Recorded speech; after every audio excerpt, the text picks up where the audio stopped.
Hello friends, हम next topic start करने जा रहे हैं माइक्रोवेव का, जो कि है कैविटी रेजोनेटर। कैविटी रेजोनेटर क्या होता है यहाँ पे हम देखते हैं। ये आप देख रहे हैं एक्स प्लेन है, ये वाई प्लेन है, ठीक है। ये रेक्टेंगुलर स्लॉट है, ये ब्रेथ हो गई ब्रेथ, और ये थिकनेस हो गई डी, ठीक है। प्रोपोगेशन है डायरेक्शन का, वो जेड डायरेक्शन में है। तो देखिए कैविटी रेजोनेटर होता क्या है, ठीक है। अब हम देखते हैं कैविटी रेजोनेटर होता क्या है।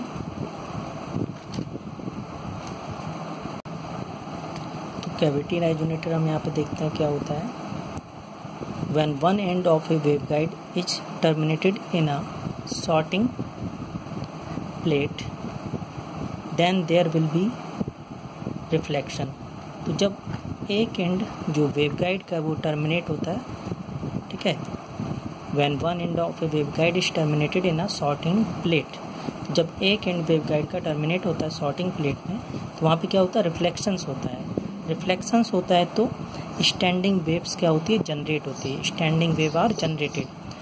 तो when another sorting plate is kept at a distance of a multiple of lambda g/2, तो जब हम देखते हैं कि एक दूसरी सॉर्टिंग प्लेट जो कि रखी हुई है कहाँ पे, एक डिस्टेंस है जो कि multiple of lambda g/2 distance है, उसका मल्टीपल है लैम्डा g/2, ठीक है।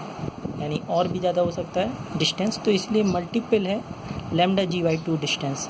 तो then the cavity is formed, तो वहाँ पे क्या होता है, कैविटी बनता है, ठीक है। विच सपोर्ट्स अ सिग्नल, जो कि सपोर्ट करता है सिग्नल को, comma leaving back and fourth between two sorting plates. तो वो लीव करता क्या है वहाँ से, तो वो सपोर्ट करता है सिग्नल को और वो लीव करता है back and fourth between sorting plate. Sorting plates के बीच में ही क्या करता है, आगे पीछे होता है, या एक बार आगे जाएगा फिर वापस आएगा। तो उसी सॉर्टिंग प्लेट्स के बीच में क्या है, वो टकराता रहता है एक तरह से, क्योंकि जाएगा लीव करेगा और फिर वापस आएगा, आगे जाएगा फिर वापस आएगा रिटर्न। तो this is resonant and this arrangement is known as cavity resonator. इसी को हम क्या बोलते हैं, ये रेजोनेंट की कंडीशन होती है, इसको हम बोलते हैं रेजोनेंट, और इसी अरेंजमेंट को हम क्या बोलते हैं, cavity resonator. Cavity resonator basically क्या होता है, एक hollow metallic enclosure and that confines the electromagnetic energy. तो कैविटी रेजोनेटर एक क्या होता है, हॉलो मेटेलिक एनक्लोजर होता है जो कि कन्फाइन करता है किसको, इलेक्ट्रोमैग्नेटिक एनर्जी, ठीक है। आगे देखते हैं हम।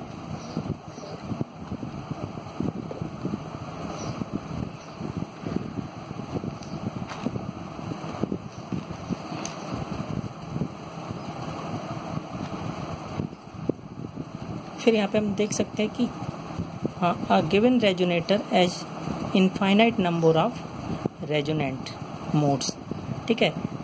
तो एक गिवन रेजोनेटर में क्या होंगे, infinite number of resonant modes. हर एक मोड्स का एक डेफिनेट रेजोनेंट फ्रिक्वेंसी होगी, ठीक है, हर एक।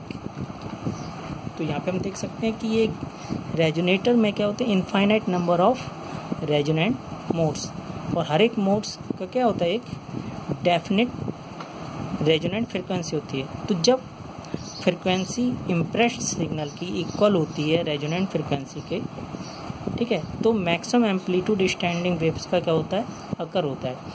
तो जब फ्रिक्वेंसी इम्प्रेस्ड सिग्नल, ठीक है, तो फ्रिक्वेंसी जो है इम्प्रेस्ड सिग्नल की वो इक्वल किसके होगी, रेजोनेंट फ्रिक्वेंसी के, तो तब क्या होगा कि मैक्सिमम एम्पलीट्यूड होगा स्टैंडिंग वेव्स का, ठीक है। तो स्टैंडिंग वेव्स का एम्पलीट्यूड मैक्सिमम कब होगा, जब इम्प्रेस्ड सिग्नल की जो फ्रिक्वेंसी है वो इक्वल टू होगी रेजोनेंट फ्रिक्वेंसी के, ठीक। अब जो कॉमनली यूज होते हैं कैविटी रेजोनेटर वो होते हैं रेक्टेंगुलर कैविटी रेजोनेटर, ठीक है, सर्कुलर कैविटी रेजोनेटर और रीएंट्रेंट कैविटी रेजोनेटर, ठीक है। आगे देखते हैं।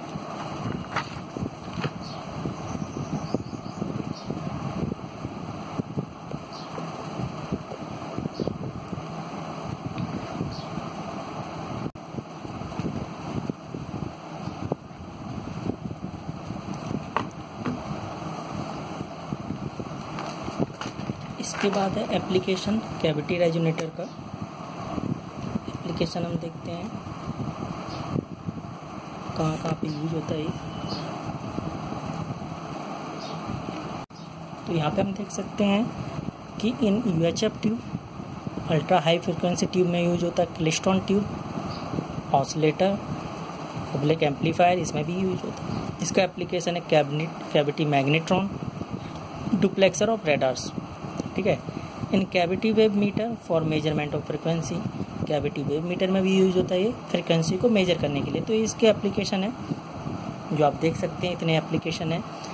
Ultra high frequency tube, klystron tube, oscillator, oblique amplifier, cavity magnetron, duplexer of radars और cavity wave meter frequency measure करने के लिए। ठीक है। अब आगे देखते हैं हम कि expression for resonant frequency in rectangular cavity resonator. Expression हम यहाँ पे निकाल रहे हैं किसके लिए? रेजोनेंट फ्रिक्वेंसी के लिए रेक्टेंगुलर कैविटी रेजोनेटर में। तो यहाँ पे हम देख सकते हैं कि ये आपका एक तरह से रेक्टेंगुलर दिया हुआ है। ये ब्रेथ हो गई, विड्थ, और ये थिकनेस मान लिया हमने डी। ठीक। अब हम जानते हैं कि हमें पता है कि जो एच स्क्वायर इक्वल टू क्या होता है? Gamma square plus omega square mu epsilon. ये हम पहले पढ़ चुके हैं। तो एच स्क्वायर इक्वल टू क्या होता है? Gamma square plus omega square mu epsilon. और जब हम बात करते हैं रेक्टेंगुलर कैविटी में, तो रेक्टेंगुलर जो है प्रोपोगेशन पढ़ा था हमने रेक्टेंगुलर वेवगाइड के लिए, वो क्या होता है? A square plus B square. H square की वैल्यू किसके बराबर होती है? A square plus B square. तो इसलिए gamma square plus omega square mu epsilon equal to क्या हो जाएगा? ए की वैल्यू होती है एम पाई बाई ए, तो उसका होल स्क्वायर हो गया। यहाँ पे ए की वैल्यू रखती है, बी की वैल्यू होती है एन पाई बाई बी। ये मोड्स हम कैलकुलेट करते हैं जब बाउंड्री कंडीशन लगाते हैं रेक्टेंगुलर वेवगाइड में। तो इसलिए यहाँ पे क्या हो जाएगा? और omega square mu epsilon equal to M pi by A का whole square plus N pi by B का होल स्क्वायर माइनस गामा को यहाँ पे लेगा तो माइनस गामा स्क्वायर। अब गामा इक्वल टू क्या होता है? अल्फा प्लस जे बीटा, लेकिन अल्फा 0 होगा तो गामा इक्वल टू क्या हो जाएगा? जे बीटा। ये कंडीशन होती है वेव प्रोपोगेशन के लिए। तो वेव तभी प्रोपोगेट होता है जब गामा की वैल्यू क्या होगी? J beta. तो इसलिए omega square mu epsilon equal to M pi by A का होल स्क्वायर वैसे ही रहा plus N pi by B का होल स्क्वायर। गामा की वैल्यू क्या रख दी हमने? Minus J beta. तो गामा की जगह जे बीटा होल स्क्वायर। तो इसको जब हमने एक्सपेंड किया तो क्या आ गया? Omega square mu epsilon equal to M pi upon A का whole square plus N pi upon B का whole square plus J square की वैल्यू -1, तो माइनस बाहर आएगा प्लस हो जाएगा और बीटा स्क्वायर। ठीक है। अब जो कंडीशन होगी रेजोनेटर के लिए, the condition for the resonator to resonates is, तो जो कंडीशन है रेजोनेटर के लिए, जो रेजोनेट्स होने के लिए, ठीक है, condition for the resonator, condition है रेजोनेटर के लिए जो कि रेजोनेट्स होगा कहाँ पे? Beta equal to p pi upon d. यहाँ पे पी क्या है? कांस्टेंट है जो कि किस डायरेक्शन में? अलोंग द जेड डायरेक्शन में। और पी की वैल्यू क्या होगी? 1 2 3 डॉट डॉट डॉट। ये इंडिकेट कर रहा है पी क्या? Half wave variation of either electric और magnetic field along the Z direction. ठीक है। तो ये क्या इंडिकेट कर रहा है कि हाफ वेव वेरिएशन या तो इलेक्ट्रिक या magnetic field along the Z direction. तो इसके बाद क्या हो जाएगा? अब हमने मान लिया कि ओमेगा इक्वल टू क्या? ओमेगा आर रेजोनेंट, ठीक है, एंगुलर फ्रिक्वेंसी, और एफ इक्वल टू क्या? F R resonant frequency. तो ओमेगा की यहाँ पे जो था ओमेगा स्क्वायर, हमने वहाँ ओमेगा की जगह ओमेगा आर रख दिया। ओमेगा आर का square mu epsilon equal to M pi upon A का whole square plus N pi by B का whole square plus P pi upon D का होल स्क्वायर। यहाँ पे बीटा की वैल्यू हमने क्या रख दिया? P pi upon D. तो इसलिए ओमेगा आर इक्वल टू क्या हो जाएगा? ये अंडर रूट ले लेंगे पूरे का, तो 1/√, mu epsilon M pi upon A का whole square plus N pi upon B का whole square plus P pi upon D का होल स्क्वायर का पूरा अंडर रूट। ठीक है।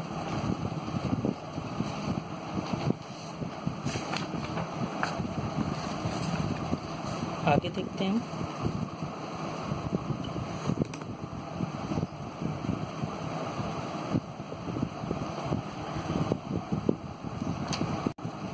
यहाँ पे आप देख सकते हैं तो ओमेगा आर इक्वल टू क्या? 1/√μ एप्सिलॉन हो जाएगा सी।